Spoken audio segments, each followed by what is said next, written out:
La Révolution française a ouvert une nouvelle ère, inédite dans l'histoire. Il n'y aura plus de privilèges, plus de pouvoir absolu d'un roi de droit divin sur un peuple soumis.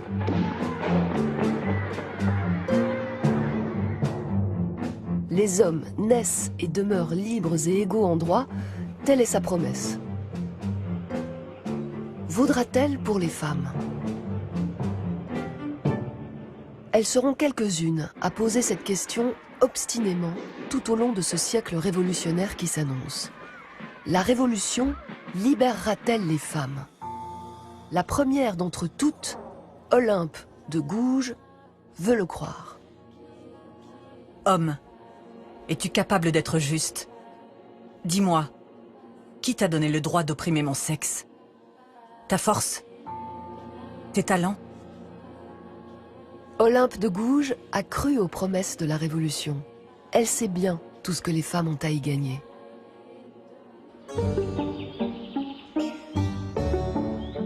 La France de l'Ancien Régime saluait la beauté et les charmes du sexe faible. Quelques-unes, aristocrates ou courtisanes, pouvaient bien conseiller les princes ou tenir salon. Les femmes demeuraient dominées, enfermées. Le mariage ou le couvent, reproduire ou servir, tel était leur unique horizon. Les femmes n'avaient aucun droit. On les disait de nature fragile et émotive, inférieures physiquement et intellectuellement, forcément soumises. Femmes, quelles que soient les barrières que l'on vous oppose, il est en votre pouvoir de vous en affranchir. Vous n'avez qu'à le vouloir.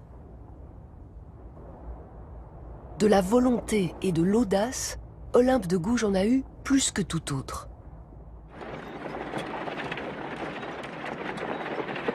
Quel destin que celui de cette fille du peuple, enfant illégitime, sans héritage ni éducation, mariée à 16 ans et veuve à 18. Seule, elle a appris à lire et à écrire. Au mépris des barrières sociales, elle s'est imposée dans les salons des philosophes. C'est une femme des Lumières, une humaniste qui s'engage contre l'esclavage. Comment ne pas faire le parallèle? Comme l'esclave est la propriété de son maître, la femme appartient à son père et à son mari. Ce qu'elle a gagné par elle-même, elle le veut pour toutes. La Révolution fait des Français des hommes libres. Olympe de Gouges ose rappeler que les femmes aussi aspirent à la liberté. Déclaration des droits de la femme et de la citoyenne. Article 1er. La femme naît libre et demeure égale à l'homme en droit. Elle s'empare de la Déclaration des droits de l'homme, le texte fondateur de la Révolution, et elle le subvertit.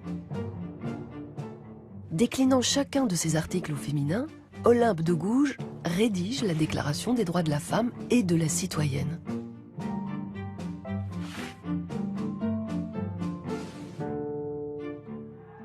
C'est un plaidoyer pour une véritable égalité de tous, hommes et femmes, devant la loi comme au sein de la famille. Une égalité qui ferait des femmes de pleines citoyennes, dotées des mêmes droits et des mêmes devoirs que les hommes. C'est le premier manifeste féministe, même si le terme reste à inventer.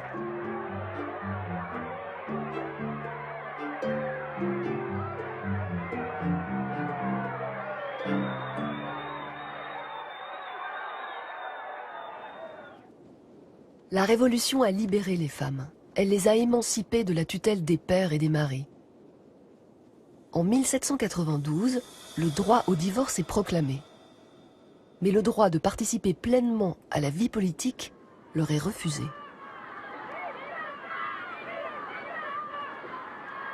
La femme a le droit de monter à l'échafaud.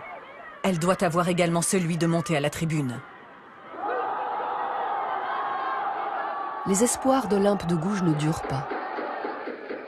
Les femmes ne seront pas des citoyennes. Sa déclaration est ignorée. Le 3 novembre 1793, Olympe de Gouges paraît devant le tribunal révolutionnaire.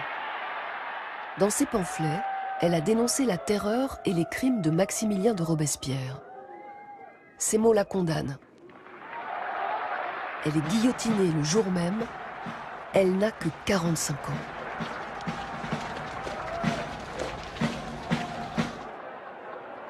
Femme, réveille-toi.